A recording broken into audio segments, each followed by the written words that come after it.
जय गुरु जी, संगत जी, जय गुरु जी, शुक्राना गुरु जी। संगत जी, गुरु जी के चरणों में कोटि-कोटि प्रणाम और आप सब प्यारी संगत जी को जय गुरु जी। संगत जी, हमारे चैनल पे सुनाए जाते हैं गुरु जी के बहुत ही प्यारे और ब्लेसिंग्स भरे सत्संग। जो संगत हमारे साथ शेयर करती है, वही सत्संग आप लोगों तक पहुँचाए जाते हैं।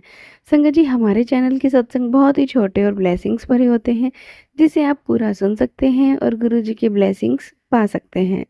संगत जी, चलिए सत्संग को स्टार्ट करते हैं। आंटी जी कहते हैं, जय गुरु जी, शुक्राना गुरु जी, अनंतम अनंतम शुक्राना गुरु जी। संगत जी, मैं अपना शुक्राना सत्संग आप लोगों के साथ शेयर करना चाहती हूँ। संगत जी, इस साल मैंने गुरु जी का जन्मदिन बहुत धूमधाम से मनाया। संगत जी, एक दिन अपने बेटे को डॉक्टर के पास ले जाते टाइम मैंने अपने ड्राइवर को गुरु जी का सत्संग सुनाना शुरू किया। जैसे ही मैं गाड़ी से उतरी, मैंने उसे गुरु जी का लॉकेट स्वरूप दिया, जो मुझे बड़े मंदिर से मिला था। और फिर अपने घर के नीचे बेसमेंट की ओर जाते समय पहली सीढ़ी पर मेरा पैर फिसल गया और मैं लुढ़कते हुए बेसमेंट तक पहुंच गई। मेरी ठुड्डी 3 बार सीढ़ियों से टकराई। मैं एक कांच की बोतल लेकर जा रही थी संगत जी। उसके टुकड़े सीढ़ियों पर बिखर रहे थे। मुझे लगा कि अब तो मैं मर ही जाऊंगी, लेकिन मैं सीढ़ियों से नीचे जल्दी से उठी और देखा कि मैं बिल्कुल ठीक थी। सिर्फ मेरी कमीज पर खून से लगा था। मैंने देखा कि कहीं मेरी कोई हड्डी तो नहीं टूटी है, लेकिन मेरे हाथ और पैर पर सिर्फ कुछ कट के निशान थे।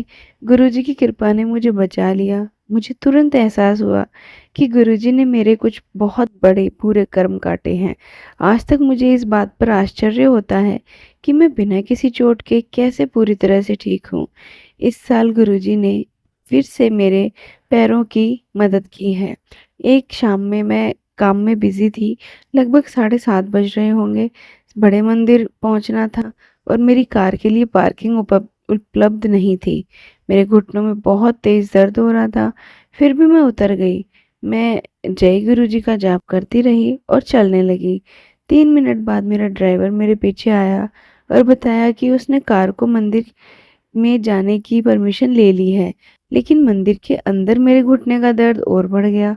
लंगर खाया जब मैं घर आई तो मुझे एहसास हुआ कि दर्द गायब हो गया। कृपया मंदिर में कुछ मांगने मत जाइए संगत जी, बस उनसे प्रेम कीजिए, वे आपको आशीर्वाद देते हैं। हमें बस गुरुजी को सच्चे दिल से प्रार्थना करनी है कि हमारी ज़रूर सुनते हैं। अंदर जाने के लिए हमें किसी वीआईपी कार्ड या किसी भक्त के साथ या किसी विशेष संबंध की आवश्यकता नहीं है। अगर गुरुजी चाहेंगे, हमें दर्शन से ज़्यादा कुछ नहीं मिलेगा, और अगर वो नहीं चाहेंगे तो कुछ भी नहीं मिलेगा। गुरुजी ने हमें सिखाया है कि सब बराबर हैं। ऐसे शॉर्टकट अपनाकर हम मंदिर का माहौल पूरी तरह बिगाड़ देते हैं।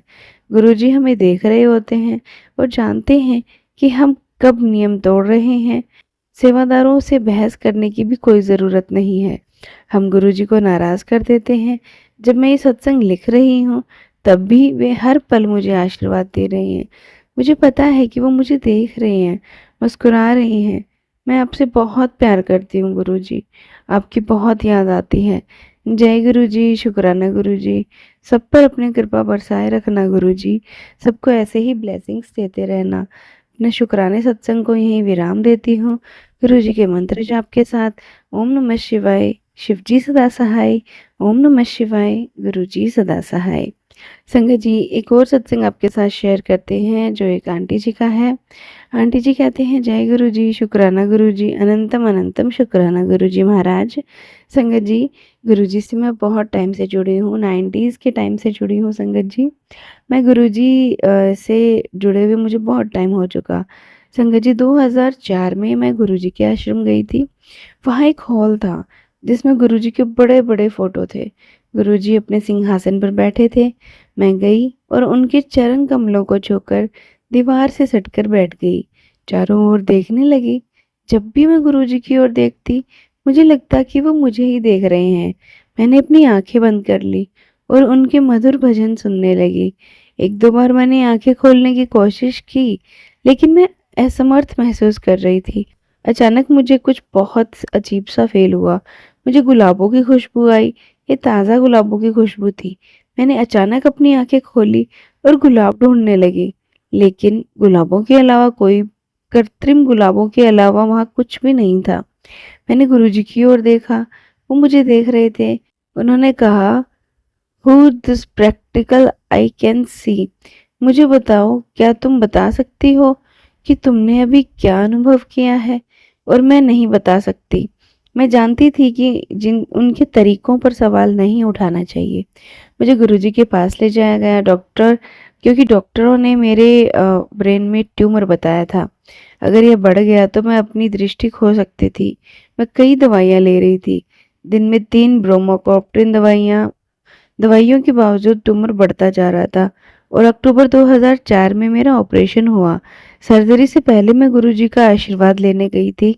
उन्होंने मुझसे तारीख, हॉस्पिटल और डॉक्टर का नाम पूछा। मुझे आशीर्वाद दिया और कहा, जाओ, मेरा आशीर्वाद तुम्हारे साथ है। तुम्हें कुछ भी नहीं हो सकता। और मुझे पता था कि कुछ नहीं होगा। यह एक बस नॉर्मल सर्जरी थी, लेकिन मैं बहुत एक्साइटेड थी। मुझे पता था कि गुरुजी पूरे समय मेरे साथ हैं। मेरी रिकवरी इतनी तेजी से थी कि रेडिएशन थेरेपी जो 2 महीने बाद शुरू होनी थी, 3 हफ्तों में शुरू हो गई। किसी को यकीन ही नहीं हो रहा था। जिस दिन मैं हॉस्पिटल से वापस आई, मैं गुरुजी को धन्यवाद देने गई। उन्होंने कहा, तुम्हारे नए जीवन के लिए बधाई। और मुझे पता था कि ये नया जीवन मुझे गुरुजी ने ही दिया है। जय गुरुजी, शुक्राना गुरुजी। संगत जी, सत्संग को यहीं विराम देती हूँ। गुरुजी के मंत्र जाप के साथ। ओम नमः शिवाय, शिव जी सदा सहाय। ओम नमः शिवाय, गुरु जी सदा सहाय। संगत जी, ये थे सत्संग जो हमने आपके साथ शेयर किए हैं। अगर आप भी अपने सत्संग शेयर करना चाहते हैं तो हमें लिख के भेज सकते हैं, रिकॉर्ड करके भेज सकते हैं। डिस्क्रिप्शन में व्हाट्सएप नंबर और ईमेल आईडी दिया हुआ है। तो चलिए संगत जी, मिलते हैं अगले सत्संग में। जब तक के लिए जय गुरु जी, शुक्राना गुरु जी।